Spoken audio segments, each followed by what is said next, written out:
नमस्ते। जब हम योग के बारे में सोचते हैं तो अक्सर क्या ख्याल आता है? शरीर को अलग अलग आसनों में मोड़ना, है ना? पर क्या योग सिर्फ इतना ही है या इसके पीछे कोई बहुत गहरा मतलब छिपा है? असल में योग तो एक ही मंजिल तक पहुंचने के चार बहुत ही खूबसूरत रास्ते हैं। तो आज हम इन्हीं चार आध्यात्मिक मार्गों को समझने की कोशिश करेंगे। चलिए इस सफर की शुरुआत करते हैं।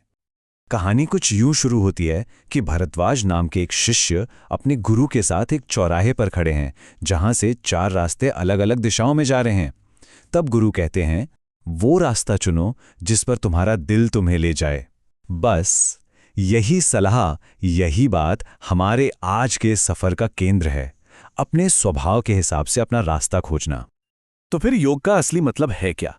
देखिए, संस्कृत में योग शब्द का मतलब है मिलन या जुड़ना।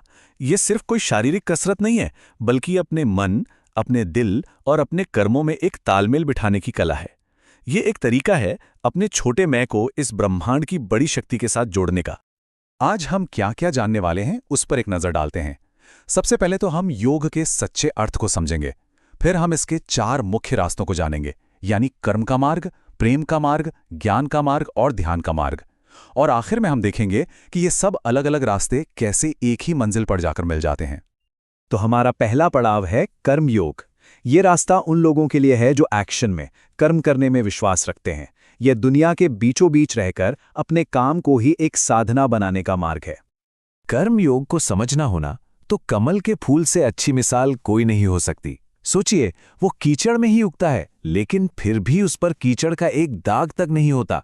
वो बिल्कुल साफ रहता है। ठीक इसी तरह एक कर्मयोगी दुनिया में रहकर अपने सारे काम करता है, लेकिन दुनिया की इच्छाओं और उम्मीदों के कीचड़ से खुद को बचाकर रखता है। भगवद गीता का ये श्लोक कर्मयोग का पूरा सार, उसकी आत्मा इसी एक लाइन में है। कर्मण्येवाधिकारस्ते मा फलेषु कदाचन। मतलब हमारा अधिकार सिर्फ और सिर्फ कर्म करने पर है, उसके फल पर, उसके नतीजे पर बिल्कुल नहीं। बस अपना काम करो, फल की चिंता छोड़ दो। तो असल जिंदगी में इसे कैसे अपनाएं? बहुत सीधा सा तरीका है।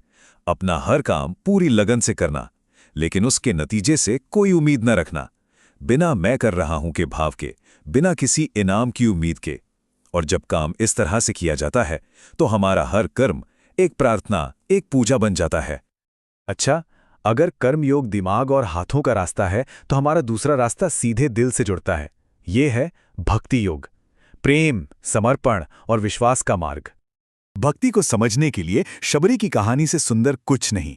एक बुजुर्ग महिला शबरी ने अपनी पूरी जिंदगी भगवान राम के इंतजार में गुजार दी, और जब आखिरकार राम आए तो उन्होंने शबरी से बेर मांगे।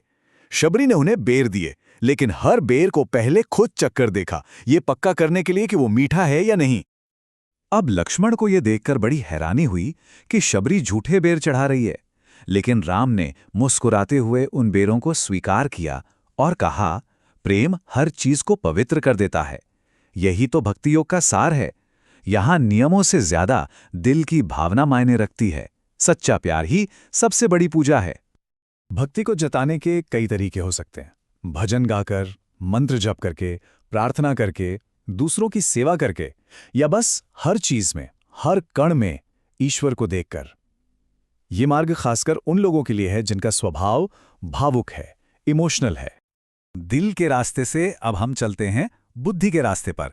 यह है ज्ञान योग, ज्ञान, तर्क और आत्मचिंतन का मार्ग। मुंडक उपनिषद में एक पेड़ पर बैठे दो पक्षियों की बड़ी दिलचस्प कहानी है।